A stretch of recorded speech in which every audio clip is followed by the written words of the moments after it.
which made me think I lost my privileges. So I had to go back to the classic view. Anyway, I'm sorry about that. It turns out everything is working. Let me shut some windows to make sure that I am not burning unnecessary bandwidth, which I'm doing right now.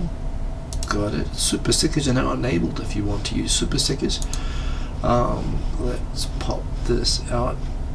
Oh, chat settings. I don't care about chat settings. Done. Just let me pop this out, please. Yeah. Boom. Let's pop out the chat and put that over here. Although I guess I can see the chat here on the screen as well. And look at this, we've got the whole gang here. I'm sorry again, I didn't set it up. I've been Christmas shopping for relatives overseas. I've been preparing for a trip to Australia, buying insurance, doing life responsible sort of stuff. And I didn't have a lot of time to prepare for the show, although I did pick out some subjects. And as always, if I've got some time left, I'll do a tune at the end. So there we go. Tim the Asian Egg, that's what she said. What did I say? I'm sure I said something that was extremely suitable for That's What She Said. So yes indeed, we've got James Kelly, we've got Tai Nakamura, we got Tokyo 503, we got Waito-san. Boom, shake, shake, shake the room. Boom, shake, shake, shake the room. And we've got, yes, actually I got boomered this week. In fact, I think it was last week for the first time. It was in a different context. It was at work. That was exciting, and it was kind of like, the thing was, I was in a capacity representing my company, and I was promoting something which was a use of technology which was possibly a little bit uncool with the millennials, but it was kind of cool technology, so I shared it. It was just kind of cool, right? It's just, I don't really care so much about who's using it for what. And someone said, we don't want your corporate such and such boomer. They called me boomer, and I was kind of excited, and there were so many things I wanted to say. In the end of the day, I had to just hold back. I was going to say, hey, I'm from Generation X, which is the generation that can't be defined, which is defined as Generation X. That's the comeback I normally like to use, but given that I was in responsible mode, I couldn't really do it. But it was kind of, that was kind of I took it as exciting. It'll probably become depressing when it happens the next couple of times, but that was a thing that happened. The J-Vlog, salutations indeed. Fancy jersey. This is my old rugby club jersey, or at least it was a kind of a temporary jersey we had made, but I quite like it. It's the Tokyo French Rugby Club. I wish I could get back into rugby. Actually, it would be fun. Although lately, my back doesn't hold up very well to it. I'm sounding like an old fella, but yeah, I actually heard it doing like yoga at work, and it actually screwed me up for kickboxing as well, so I only just got back into kickboxing for the first time in like a month last week, but it felt good to do that. But yes indeed, the elder millennials are 35 to 40, there you go. So but what's going on? Hey, Tech Art 2, good to see you. I'm always really happy given how terrible I am at setting these things up in advance. In terms of the things that have been delaying me and things that I've been enjoying this week, actually, one is the latest episode of Non-Native Creative. Look it up, Non-Native Creative. It's Alicia in Tokyo's sort of latest initiative, where she's just interviewing creative people. In fact, I think I'm going to be the next episode, quite possibly, maybe if not the next one, the one after that. They come out every Friday. But she interviewed a guy who's like a Vietnamese guy in Tokyo who is like a photographer, an entrepreneur, and he's got a bunch of apparently he's got like a Michelin star rated Basque restaurant, but he also does Vietnamese food trucks. And he seems like a really, really interesting guy. It was actually a really good chat, as all of them are. The other one, Meg Igarashi, she interviewed the other week, and I kind of know of her from from YouTube circles from a ways back, and she's a really cool person as well. So I'm enjoying that series. A couple of other things I guess I've been watching while I'm on the subject. I watched the 4th season of Man in the High Castle. I really liked season 1. It was kind of an interesting premise, and it kind of got a little bit old and kitschy kind of fast. And I was honestly, the other seasons have not really lived up. And halfway through season 4, I thought, oh geez, this has gotten even worse. The end of season 4 got better, but it was funny. I was kind of trying to figure out how, even when the plot got better, what was so awkward about this. And I guess what was awkward was a lot was set in the Japanese-occupied west coast of America. And they always used to like to make a point of, oh, we need someone who speaks Japanese. Well, I'm a middle-aged looking, unlikely looking character who happens to speak perfect, fluent, formal Japanese. And he goes out and he starts speaking Japanese. And clearly my interpretation, I've been trying to figure out what's, like, it's not good. The Japanese on the show isn't good. Kido's Japanese is terrible. A lot of the white actors' Japanese are terrible, but it's not bad Japanese in the way that you go to Roppongi and you hear guys, saying bad Japanese. For example, it's not English teacher bad Japanese. It's not like konnichiwa. It's not like Americanized or anglicized Japanese. It's more like someone has just told them before they go on camera, like, the pronunciation, and they're copying it, but they're copying it without any sense of like where the words are cut off or where the intonation is. So I don't know if you could imagine somebody just sort of shouting, if someone was told how to say this is a pen, but without proper intonation, so this is a pen.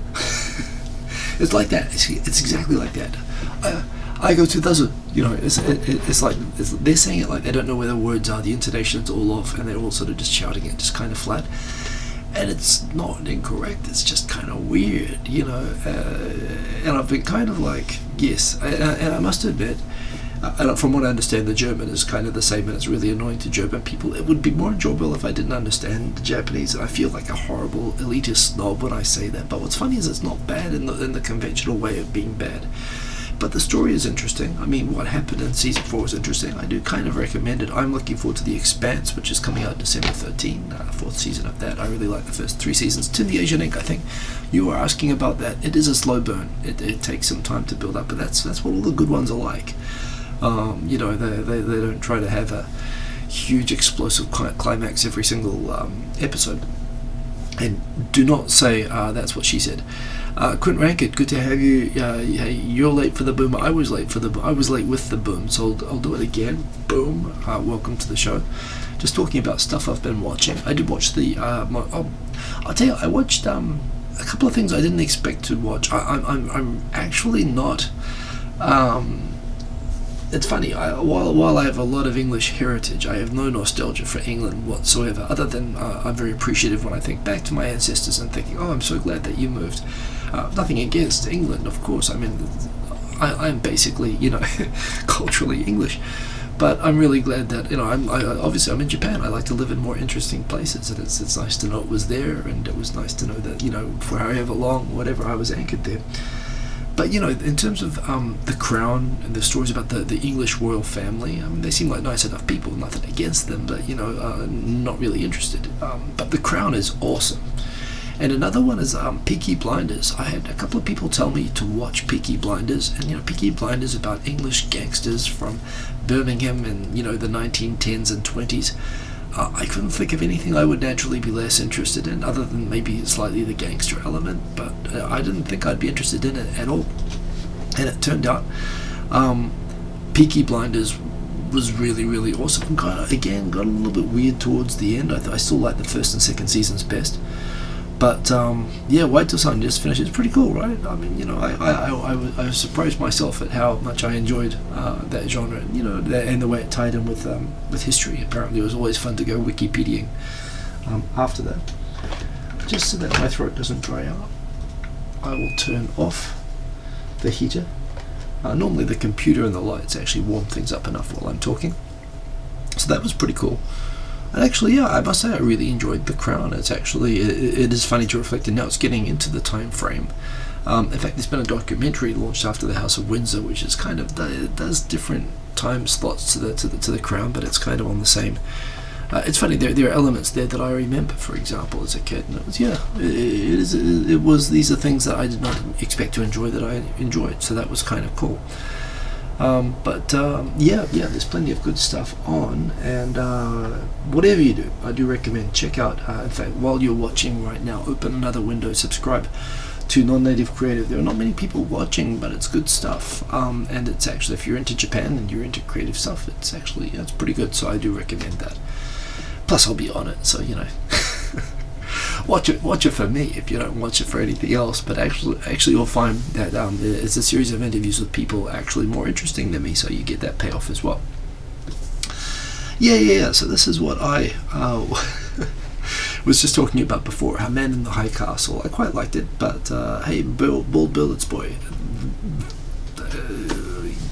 I like to rock the party. You've just arrived at the party. This is the party. Welcome to the party. Party. The show's a party. So you made it. The Man in the High Castle. Interesting premise. Was kind of good. But yes, indeed. It was. In fact, I think for the rock god, it's more like that, isn't it? It's the bullhorns. But yes, indeed. Odie Jr., boom, thank you for joining. And for those of you just joining one, I apologize because I was just doing life stuff. It's getting towards the end of the year. I've got to buy birthday presents and Christmas presents and travel insurance and all that exciting stuff that happens at this time of year. And I was doing that, and I apologize. I started 5 minutes late, and I didn't put up an advanced warning for the show, but thank you for rocking in. I don't have a lot of topics, by the way, but it was just talking about stuff I've been watching on Netflix and Amazon Prime. Oh, another thing I've been watching through means I can't disclose, but The Mandalorian. Holy crap, how good is The Mandalorian? Even though I've seen all the episodes now, when it becomes available in Japan, I'm going to pay for it just to watch it again. Holy crap, that's so awesome. And one of the other topics I've got buried in here somewhere is how apparently I wanted to go watch it, but it was only a one-off. Someone did, so as I'm sure all of you would be aware, Star Wars is actually essentially it's a remake of a samurai movie. What is it? The something castle, or the Forbidden Castle, something like that George Lucas was basically remaking an obscure Akira Kurosawa movie as the original plot for Star Wars. And and of course the references, I mean, all over the place. Oh man, I'm going to get guilty of forgetting his name, but he wanted Kurosawa's like main leading guy to play Obi-Wan Kenobi, for example. He turned it down. But the sword fighting elements, the Kendo type sword fighting elements, the Hidden Fortress, was it? There's all sorts of elements all through Star Wars that, of course, tie to the helmets of Darth Vader, the sort of the look of the stormtroopers is very familiar from a Japanese historical perspective. So the fact that some of Japan's like top Kabuki artists got together and actually indeed, in fact, actually, as the Rocket News or Sora News article here points out. So yeah, they actually went and made with some of the top Kabuki stars in Tokyo, did a one-off sort of Star Wars themed Kabuki show. Yeah, they should keep doing that. Seriously, I would go and do that. Basically Star Wars done with Kabuki themes. And with some of the most famous actors in Japan doing it. To me, that would be kind of awesome. I don't know, I'm sorry I missed it. It made the news, and I didn't realize it was only a one-off, but that was a thing that happened. Your DeLorean is in the shop, getting your receptor transistor flux gauge installed. Well, glad to hear that, Bull Bullets boy. I've heard they're actually going to be relaunching DeLoreans now as electric cars, but just based on how popular they've been. I would get one of those along with the Cybertruck. Those are kind of cool too. So yes, other stuff that's interesting in terms of main topics that are really interesting. There's actually a video, and let me see if I can find it in my view history on my other device while I show that up. There's a video that somebody recommended on my Twitter feed that I watched, and it was really, really good, and it was by a channel, which again, another channel which I'll happily recommend, if I can find the guy who made it, on buying abandoned houses in Japan. There's this funny thing, there's this huge problem in Japan of all of these unclaimed, or these abandoned houses. People die and families don't inherit them, but they don't sell them either. And there's a problem there with if you claim a house, there's a lot of taxes and so on, so there's a lot of disincentives to claim properties once they become abandoned, and it can be a hassle to sell them off as well. So it's pretty common, particularly with family-owned properties, that there's apparently, for various reasons, although there is an area of private land in Japan bigger than Taiwan of basically empty houses and empty housing, Only about less than 3% of that land is actually available for sale, just because of all the various administrative difficulties of it, which is kind of ridiculous. I suppose it is kind of good in the sense that it keeps house prices high, but it's only a really small category of those places that actually gets to be sold. And there's a guy who's got a really good YouTube channel. His name is Tokyo Llama. In fact, I'll hold this up to the camera and hopefully it'll focus on the screen there. Maybe it won't. We get that in the middle there, Tokyo Llama. So I subscribed. It turns out it's actually quite a good channel, and it's how we bought our abandoned house in Japan. He got an abandoned house north of Tokyo. It's a long video, but he actually talks in a lot of detail, not only about how this land situation works, but specifically how he went about looking for and buying one of these houses for $28,000 within basically an hour's commute of Tokyo. Obviously, just buying it isn't enough. There's a lot of work that you have to do on an abandoned house, and remodeling and so on. But it goes to show, I mean, for me as well, not only is this a policy problem that you have all these towns with a lot of elderly people, as those people die, the houses are becoming abandoned and these towns are becoming ghost towns, and there's no mechanism to be able to convert that open land into parks or to redevelop them or to make them affordable housing, housing for people. I mean, you think about how expensive it is to have kids in Japan, and yet, housing should be a lot cheaper than it is. There's all these houses everywhere, or, whether you want to rebuild or use the existing houses. So it is a huge, huge problem, and it's getting worse with the aging population. So the government is now looking at setting kind of a timeline for when a house's owner passes away, that if a family doesn't claim it or do anything, to exercise ownership or occupancy of the place within 5 years, the government will be able to basically claim it back, which sounds draconian, but that's pretty normal actually in New Zealand and Australia and other places. Yeah, Tokyo Llama, that's exactly right, the way that JVlog spelled it, Tokyo Llama. You spelled it correctly there, and actually it's that particular video is quite good, and it shows that he's actually quite a good video maker. He's popped up recently, and he puts out a lot of really, really well researched good information just on how he's set up in Japan. So highly recommend the channel. And an interesting subject, and it's one of these things, there should be depopulation. Should have a whole bunch of benefits that are not being seen. People want people to move out of Tokyo and live in the countryside, and it should be affordable to go live in the countryside with these towns being depopulated. But it still is expensive. There isn't very much available land, and these towns are still really densely compact. I mean, all of this land which you could be converting into into parks or into new developments or whatever. Let me go through the formula that they are considering. So, I mean, there are 3.47 million unoccupied residences not intended for future rental or sale. So there are some which are up for sale, but excluding all of those, there are 3.5 million places that are up, that are basically abandoned with not being used and not being planned for being used.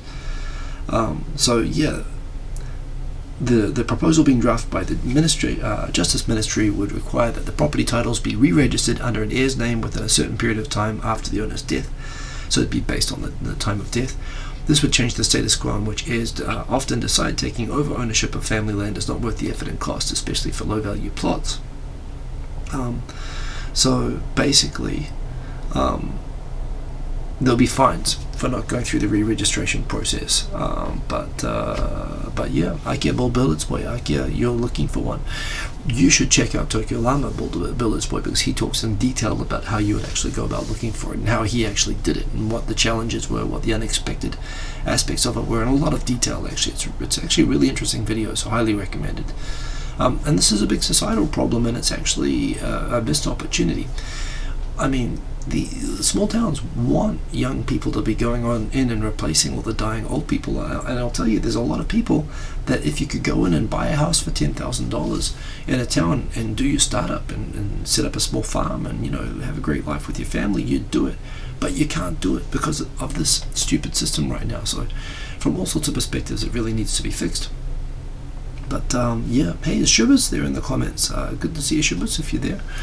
I can't see you, but I do see Believe in Yourself saying hello to everybody. So indeed. Oh, Shubas, there you go.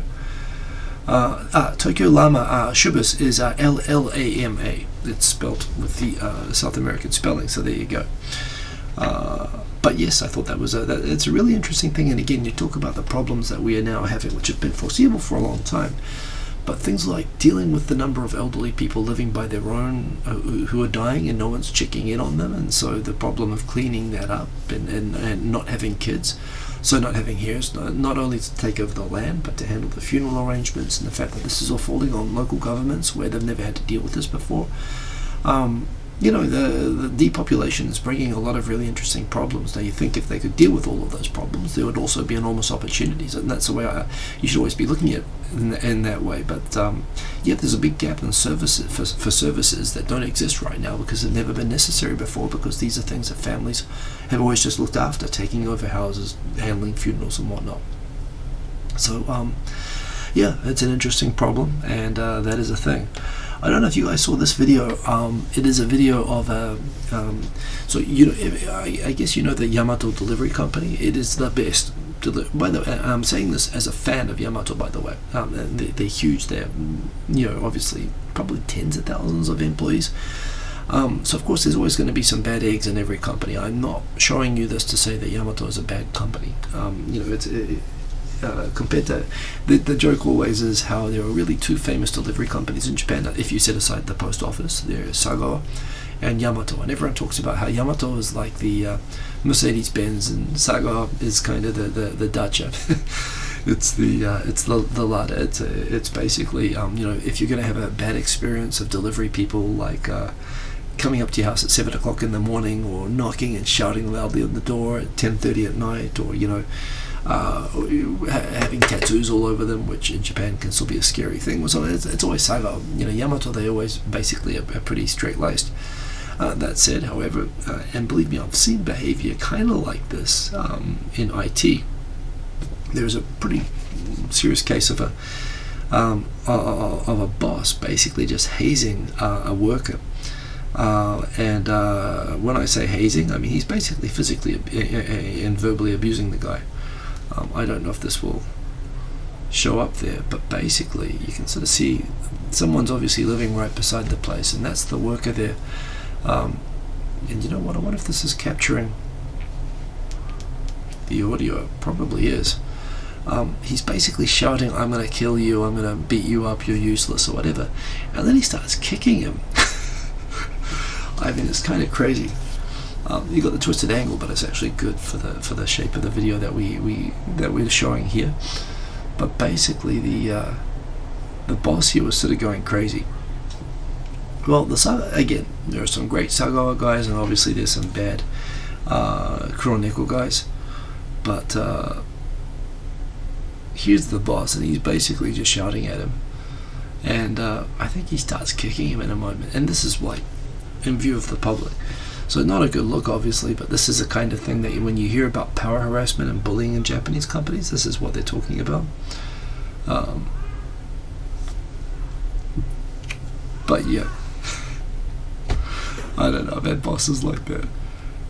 Well, maybe not this bad. I've seen bad managers and I've had bad bosses, but no, that's a new level of stuff. So anyway, that made the news. That's a thing that happened. Come to Japan, work, but don't get a boss like that guy, I guess. But like I said, I'm a fan of Kuroneko. I'm a fan of Yamato, that company. But yes, that was a bad guy. This was a photo I just took the other day. I happened to be at a building which had this view. I love this time of year. This is normally the best time of year. Talk about climate change or whatever. Apparently this is the first year in Tokyo since 1953 that typically when the seasons change in Japan, like in New Zealand, the only difference with the changing of the seasons is just the temperature sort of slowly goes up and it slowly goes down. There's no real difference in terms of the weather. It's sort of rainy and sunny and cloudy all the time, all year. But Japan is different to this. In spring and in winter and in summer, you'll actually get, as the Filipino high pressure, humid weather comes up, you'll get this rush of humid weather in spring. In winter, you'll actually get this a couple of days of really strong, dry, cold wind, which is all the Siberian high pressure system pushing all the sunny, dry, cold air over Japan. And you get this really, really windy couple of days where all of a sudden it goes from being humid and muggy to being freezing cold and dry. And that normally happens every year around late November. This year, for the first time since 1953, that didn't happen. Now, it's been cold. It has gotten cold, but we haven't really had the typical. Normally, November, December is the best time of year in Tokyo, and it's like this every day. Like you see in the photo there, it's just dry and clear. And when it's like that, when it's really dry, you can see really clearly all the way to Mount Fuji, which you can't see when it's humid. So yeah, you get these great photos. But yeah, really unusual this year.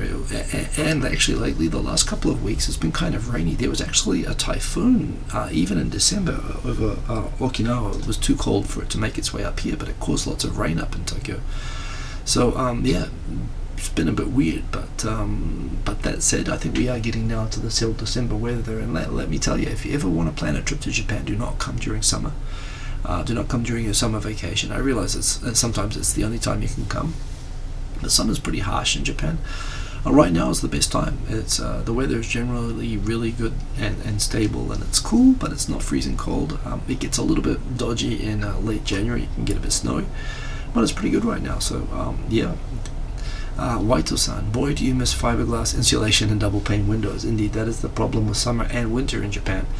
That they just don't insulate. And yes, I remember I lived in an apartment. The last apartment where I was a single man. It was like when in summer I would open the door when I got home, and it was like opening an oven after it had been on. Hot air, it was already hot outside, and hot air would rush out of the apartment. And in winter it was the same thing. It was like opening a refrigerator. Somehow the apartment was able to be, if it was cold, it was colder inside. It was like inverse insulation. So I know that feeling, but yes, if you're in a proper place with double glazed windows and whatnot, it's pretty enjoyable this time of year, and then that is a lovely view of Mount Fuji over Tokyo. Japan's different countries have different sort of takes on hate speech. Generally, of course, freedom of speech is a kind of enshrined and protected concept in most places, but there are limits. Of course, you can't shout out "there's a bomb" or a fire in a movie theater. Saying something which could cause harm to all the people around from triggering a panic. And depending on where you live, there can be specific types of hate speech that can be regulated. And remember, there's always, even if you're not talking about hate speech, there's always defamation. You can always be prosecuted and fined if you say a lie that causes damages the reputation of somebody.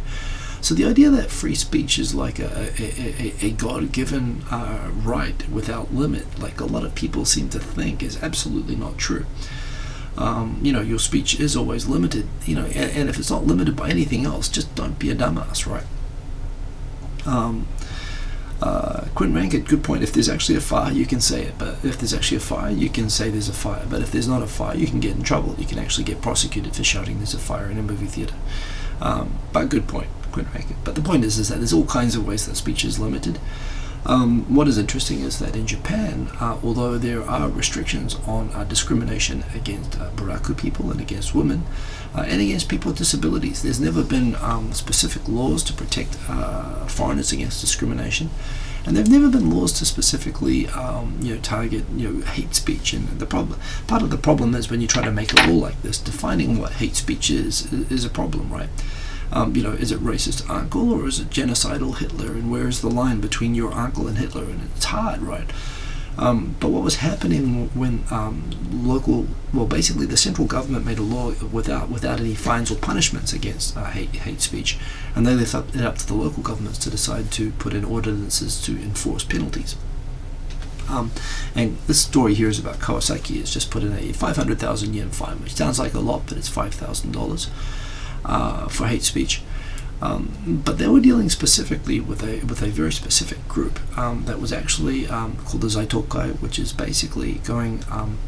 They're a lobby group that is targeted very, very specifically on Koreans and lobbying against the special privileges that Koreans born in Japan have, which I'm a permanent resident, but Korean special permanent residents, basically they have a tokken, it's called. They have basically permanent residents without being Japanese citizens, but they enjoy many of the privileges that citizens have.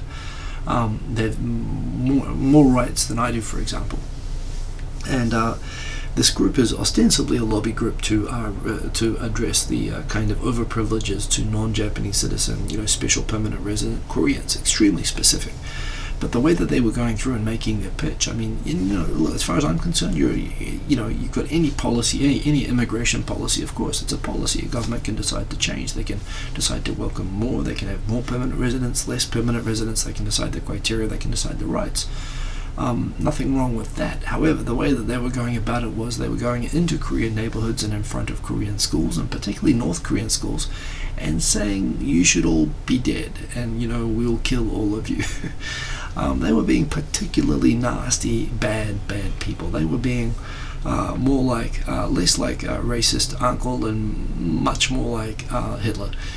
And they were doing this, easy to find in public, and typically both groups, right, the Korean, and they would do this. They would basically march through Korean neighborhoods saying, "We want you all dead." So pretty, targeted to be offensive and intimidating.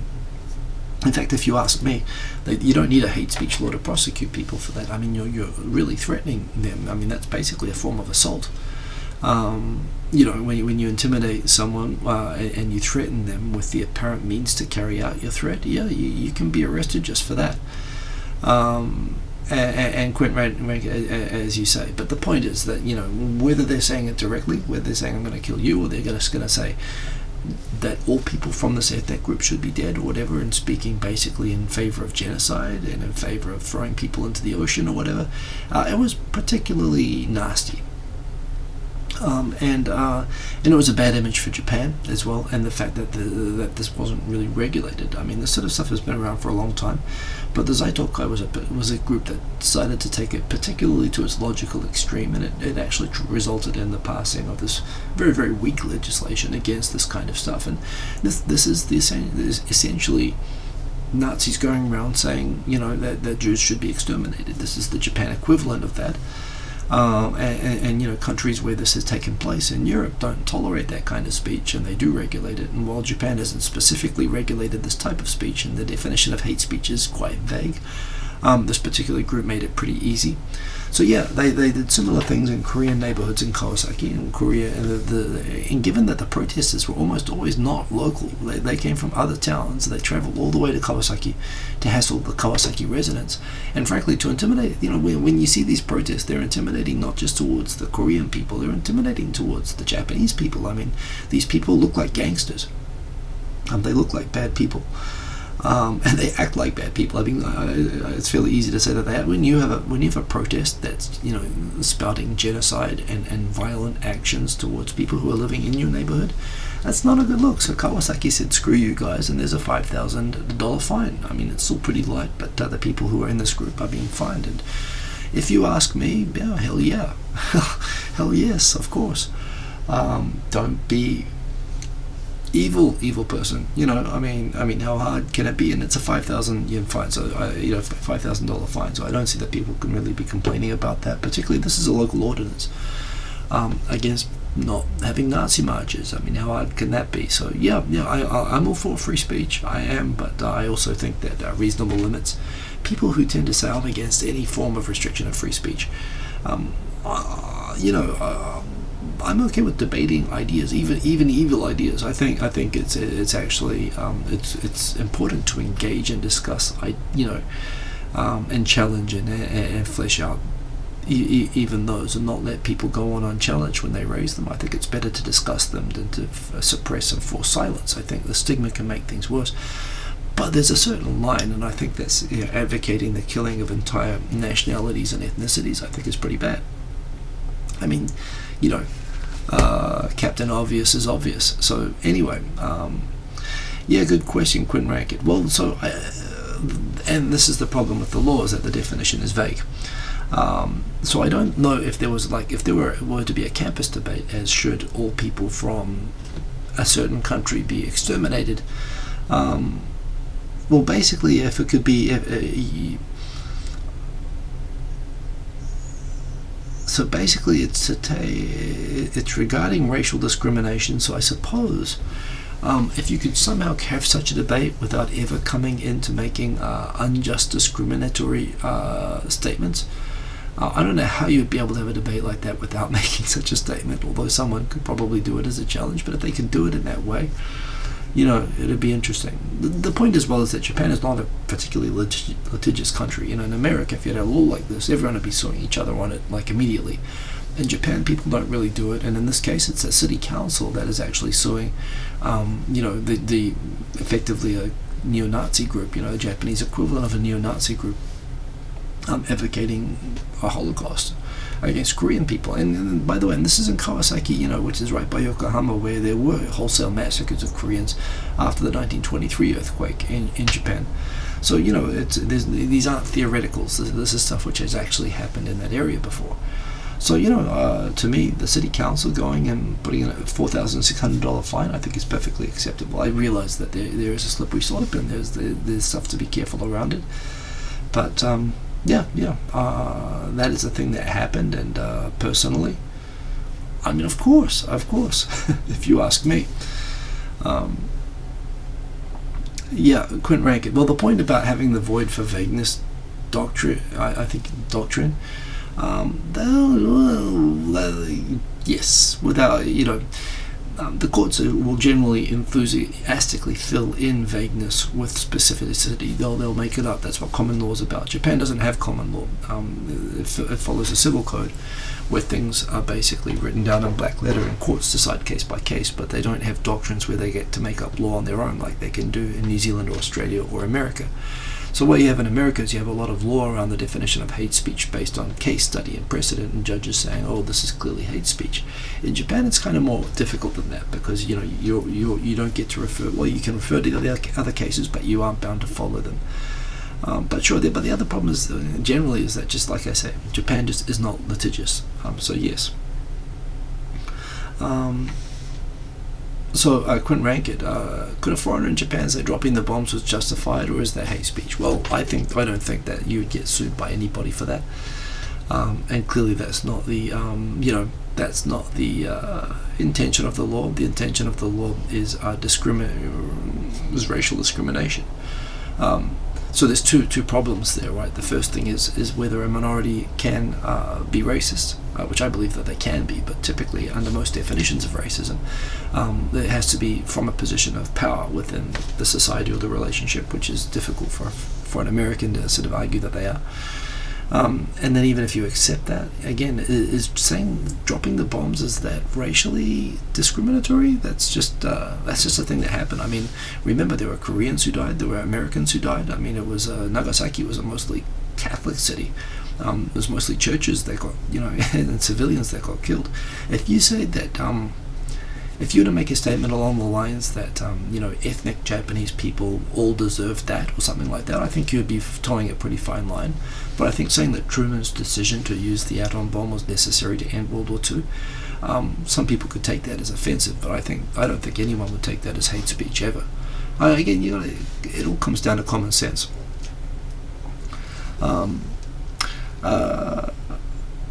Quint Rankit, I understand that the US does have hate speech laws, but coming back to the point, when you say, I was referring to you talking about void for vagueness doctrine. Vagueness doesn't mean things get voided by default. I don't know about that specific doctrine, but I do know how common law works. And common law works that when something's vague, well, the courts will have three choices. They'll say, they'll defer and say the legislature has to elaborate on what they meant. Or they will say, hey, we'll fill in the gaps for the legislature, or they'll say that the vagueness is intentional and there's nothing to decide on. Hate speech, maybe hate crimes. America has hate crimes, right?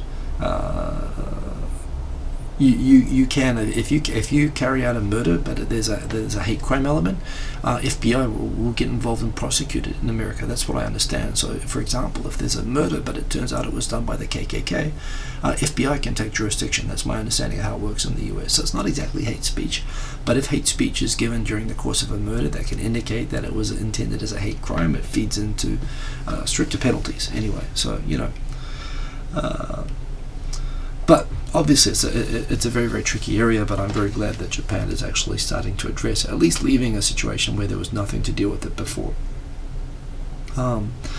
So yes, I haven't talked a lot about the cherry blossom viewing scandal, but it's kind of been interesting this week. I tweeted how I was actually impressed at how everybody's diving and taking bullets for Abe. I haven't followed it all that closely from the beginning, but let me give you the quick, simple summary. Apparently, during the cherry blossom season last year, the government arranged a cherry blossom viewing party in Tokyo, which was taxpayer funded, and basically where Abe came out, and various guests were invited to come along. However, it turns out that most of those guests that were invited were people that were his political donors and supporters, even though it was taxpayer funded, i.e. it was basically a thinly veiled fundraiser event for Abe, but it was paid for by taxpayers, which is a no-no, right? If you want to raise your money, you've got to use your own funds and your party's funds for political fundraising. Taxpayer money is for public events, not for political fundraising. However, this Abe, flower viewing party was a pretty thinly veiled, basically party for his political supporters that was paid for by taxpayers. So a bit of a scandal there, a bit of a misuse of public funds. And to dig into it and to prove that it was really a fundraiser and it was really a political, event. In Parliament, they've been calling for, they said, well, the staffers who arranged the party, show us the guest list and we'll be able to tell right away. And they came back in Parliament and said, we shredded all the guest lists because, it was sensitive personal information, so we disposed of it immediately. And they were like, what about electronic data? Do you still have that? It was all deleted and the hard disks were all destroyed. And they said, well, what about backups? Isn't there a server backup? Aren't you required to keep backups on a server? And they said, it was on servers, but it's not accessible. This is the cabinet secretaries giving all these responses to these follow-ups. People started looking at photos of the gathering. There was a lot of publicity and people took photos and they started to realize, like in this photo, you might notice the gentleman, I don't know who that is, who's standing behind Abe there, but you notice he's got like the standing up hair, curly hair, and that's a very specific type of perm that gangsters often get. Not to say that necessarily that gentleman, I don't know who that is, or it's like tattoos. It's like having a tattoo doesn't make you a gangster, but it does raise the question: is this person a gangster? And it's a bit the same with these hairstyles. Tough guys would often have these kind of hairstyles to sort of show this off. And when people started poring over the photos of the event, they noticed some people that said those people look like gangsters. In fact, they even think that they recognize some of them. And it turns out that it appears that there were indeed Yakuza and Japanese mobsters who were among the invitees, and this is probably why the guest list got shredded to this taxpayer fundraiser for Abe. Again, the opposition looked like they're pretty much cornered the government on this, and it's a pretty nasty sort of a scandal, and it just keeps getting worse and worse. And they said, hey, were there gangsters present? And the guy said, well, there may or may not have been such people. In the end of the day, who can really tell what a gangster is? Which is funny because they're very, very, very, very specific. I mean, in Japan, violence groups are actually they're a term of art named in the law. They're in most contracts with government entities and banks that you will not have any contact. And you can actually breach a contract with prejudice and get all your money back and penalties if you even have an association with anyone who is from a defined violence group or a gang in Japan. There are registered lists and laws for regulating, and actually there's a register of like 500,000 specific named people who are gangsters in Japan. But the cabinet secretary said, well, we shredded and destroyed the hard disks and removed all of the data. And from the, even in the photos, there were some people there who definitely look a bit gangstery. Who really knows what a gangster is, right? So it kind of gets more and more ridiculous. But again, two things about this. This is basically, Trump. If Trump today would have a dinner fundraiser and was sitting at a table of known mafioso, you'd think that would be the end. It's hard to think of how many democratically elected leaders would survive being seen at a taxpayer-funded event, mingling with mafioso. Yet, Abe is one. He's so established. He's so his government is so basically established, and the opposition in Japan is so incompetent and seen as incompetent and not capable of taking over that even for all of this, and even for a scandal as ridiculous, and they've got no cover or no excuse for this whatsoever, and they're still there. Now, Abe's approval rate did drop from 48% to like 32% over the last month, so clearly everybody's thinking, well, this isn't good, but he still has 32%, which is mainly based on the fact that people think, well, yeah, but I still remember how terrible the opposition was, so maybe they've got some friends who are gangsters. Yeah.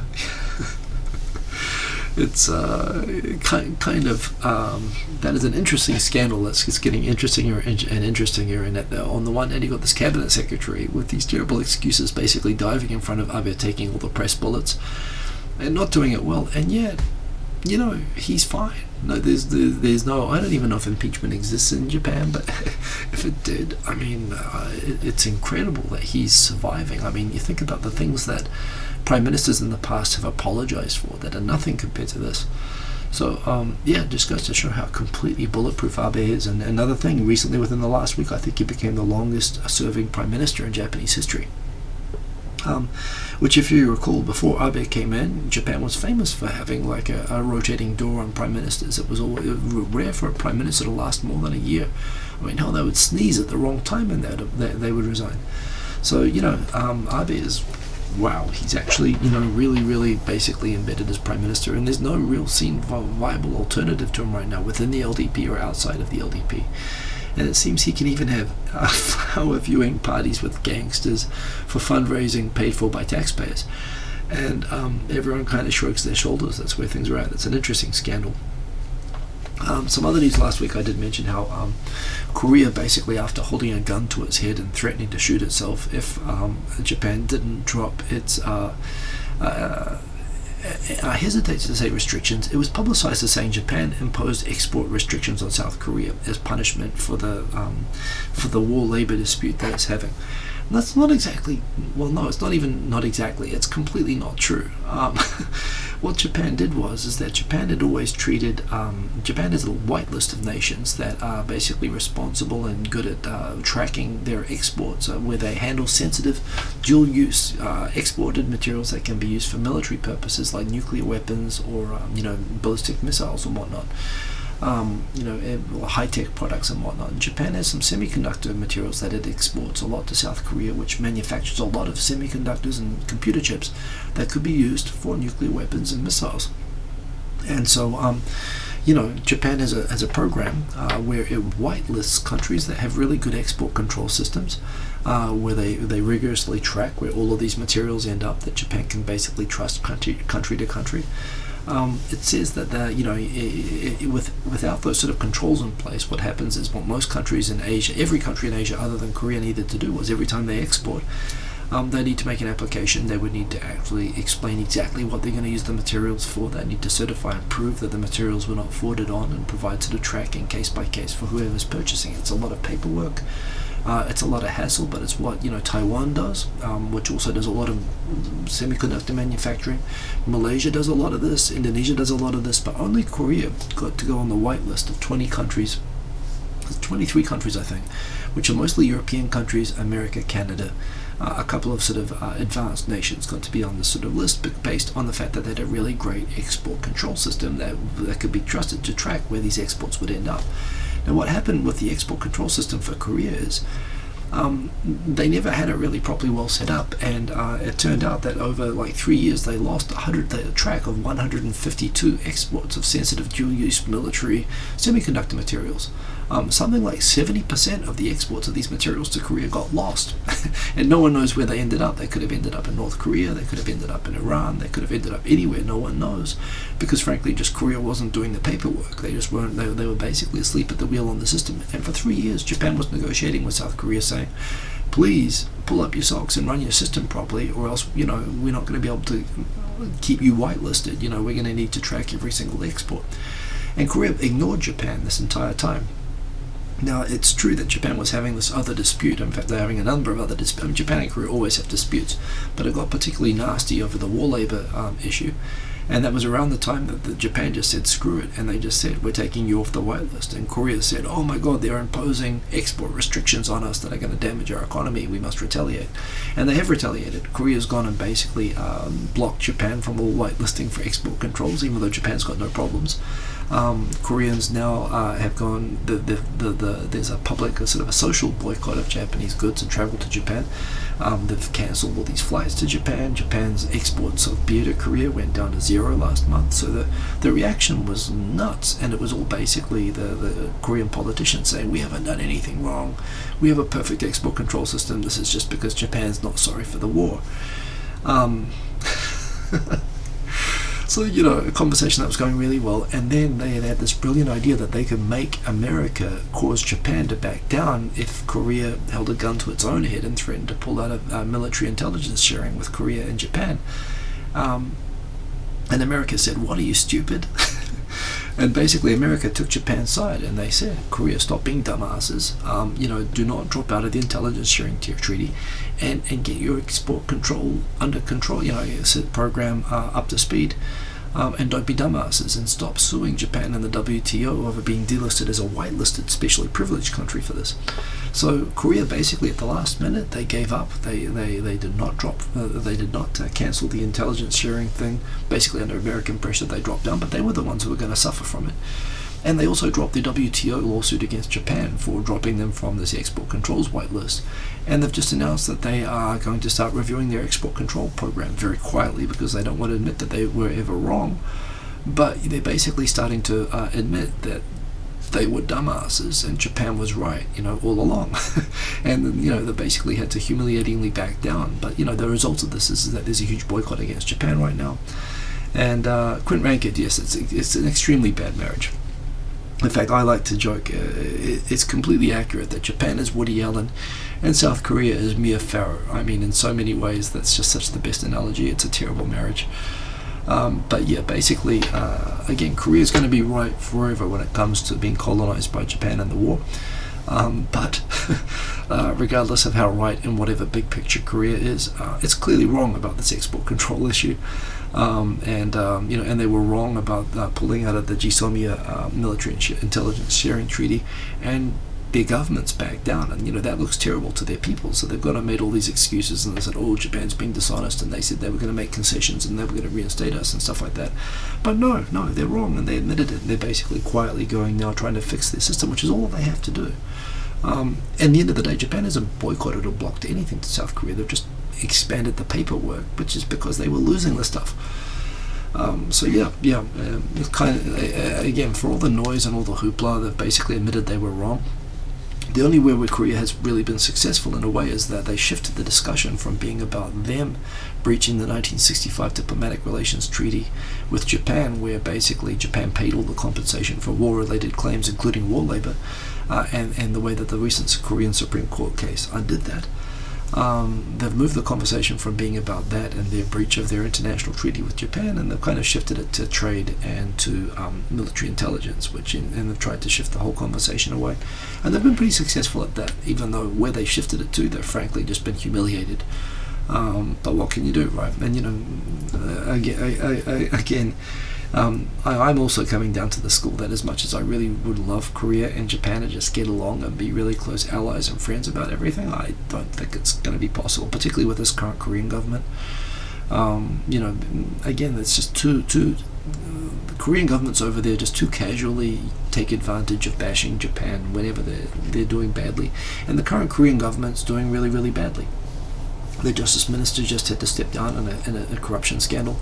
They need to bash Japan. They can't, and they're not popular enough to be seen as being soft on Japan. So it's just not possible to have good relations, and it's sad. And this is what happened with Park. It's what happened with Lee. It's Roh never even tried to have good relations with Japan. But basically every Korean president has gone through. They've been really popular. They've looked like they were going to be better with Japan. Then when they became unpopular, they start bashing Japan. Then they end up in jail, and then they go to the next president. It's the cycle over there, and it's depressing. But what can you do? But yes, that's kind of some good news. This was a thing that happened this week. Maybe you guys saw this on my Twitter. Daimaru. Well, this was first broadcast in a way which it turned out wasn't exactly aligned with facts. but it was the fault of Daimaru itself and the way that it explained this. It announced that in the Osaka a Daimaru department store, the female employees would, from whatever date, from December, they would start wearing badges showing a little mascot that's kind of lately being used to promote awareness of women's periods. And the idea being that when women are having their periods, they would wear this little badge so that people would know that they're having their periods, in order to take away the stigma that people have about women on their periods, and to be a little bit more considerate and understanding that they're having their period right now, so be nice to them. And trying to challenge the taboo against this, and the fact that women feel unable to speak about it, or that they have to suffer in silence about it. So it was launched as a PR thing, but of course everyone recoiled in horror. Oh my god, this Japanese company is making women wear a red mascot label when they're having their periods. And this is in a department store, so of course, what kind of conversations is that going to lead to with customers? Yes, basically everyone was like, oh my god, Japan is such a horrible woman-oppressing society that they would actually force women to wear badges of shame that they are on their period. And yes, there was universal shock and recoil and horror at this initiative, which I shared when I first read about it. I actually only tweeted HFS, and I just put the Japanese. I did not want to even go there. No one reacted. No one read what it said in Japanese. But when I tweeted it like a week later in English, lots of people reacted in shock. It turns out that some of the facts were a little bit misunderstood. First thing is, this initiative was an initiative of the female staff within the Daimaru. It was basically around this idea. So it wasn't something being imposed on women by management. It was an initiative by certain women, in fact young women, who thought this would be a great idea to promote sort of awareness and sensitivity. The second point is that the badge was voluntary. It wasn't being imposed. It was it was a voluntary idea by female employees that was being started up. And the idea also was that it was not intended to be customer facing. It was when they were out the back and whatever that they would wear it, just basically to be aware and show sensitivity to each other. So some of the assumptions that were made by people recoiling about this, I found it was actually kind of interesting that when you consider that the idea behind the idea was to reduce the stigma and taboo around it, the universal sort of horror and shock that this was a thing, and the assumptions that were made about it, in a way, kind of showed that people were actually showing, oh god, I don't want to know about people's periods, please suffer in silence and don't wear a badge and tell us about that. How could you possibly do that? Part of it was affirming the stigma, like the reaction to it. But that said, the idea that a company would ever think it would be a good idea at work to say that women, and again, this is one of those things that only women can do, so clearly it's gender specific.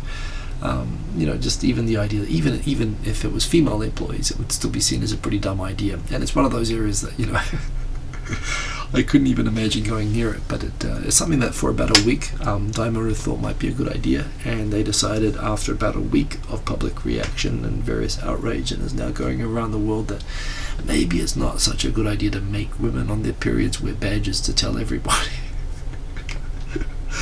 I mean, I suppose you could say that they saw the light, but there again, have we reverted to a pattern of saying that yes, women should be ashamed and they should stay quiet and they shouldn't, people should, it's natural to be uncomfortable with, talking about periods and whatnot. So who knows? I don't know if this was this is a fascinating thing about feminism. When I was doing law, for example, when I was studying law, perspectives on feminism, it's so interesting how feminism, and I'm sure not exclusively, this isn't exclusively an issue of feminism, but you'll often get opposing on the same issues. You'll get different types of feminists being exactly opposed, right? Prostitution, for example, was one where we're talking about perspectives on law.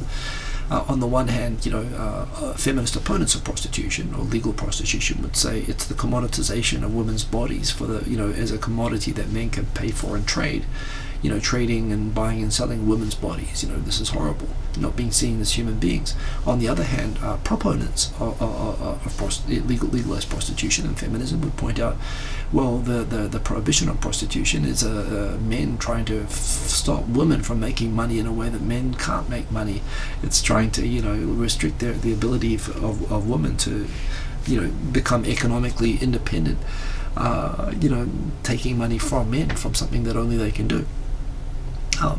Remember, there's both of these perspectives, and I guess it's the same with this. You could argue that it's patriarchal, that they could be made by a company to wear a badge, but at the same time, you could also say that not being able to talk about women's health at work, or the idea that it's suppressed, is in itself patriarchal as well. And you've got people basically vehemently arguing strongly in both directions, which tells me, Perk, good to see you.